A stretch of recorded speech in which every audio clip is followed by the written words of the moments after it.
Anticipating a new year, especially when we know it will bring change, and we don't know how that change will affect us, can be scary.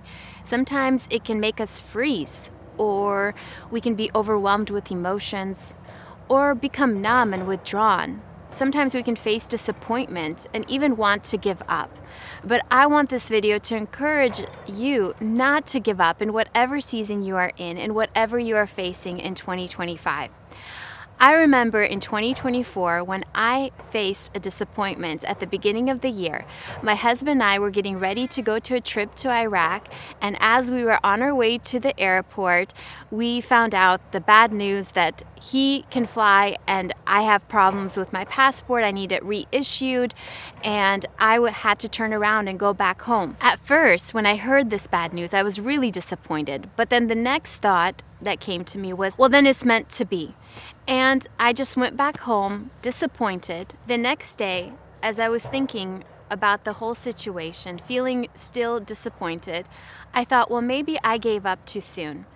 And I began to think about the possibility that maybe I would drive down to Atlanta and try to get my passport issued day of and fly out and still make it to Iraq. And so the next day, when the passport office was open, I drove down, and even though I wasn't able to get in, I had to make a phone call, but I was at the passport office and I was there all alone and not really sure what was going to come next. Well, a lady who turned out to be homeless approached me and asked me if I could buy her some food. She said, I will take you to this place. It's right under the ground and there are some restaurants there.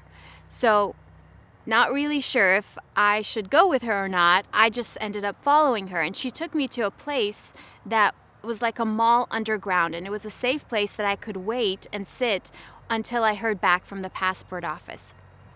And sure enough, I was able to get my passport and still make it to Iraq. I realized that God was with me every step of the way, and even though initially I faced disappointment, I made the choice not to give up, and God still made a way for me to have this trip and have the memories that I otherwise wouldn't have. In fact, when I look back on that situation, this woman was like an angel who led me to a safe place where I could stay until I got the passport. It's sad when we experience disappointments and things might not go the way that we had planned. We may remember memories and people who were there but are not now part of our life. When we look back on 2024, what we do remember is the adventures we made, the new friendships, the gifts, the love, the joy, the peace that we had. And even if we did face disappointment and loss, we remember the good. If God was good then, won't He be good in the next season? And that is why if we face the unknown, we know God will work everything for our good. Romans 8:28 says, for God causes all things to work together for good to those who love Him and are called according to His purpose.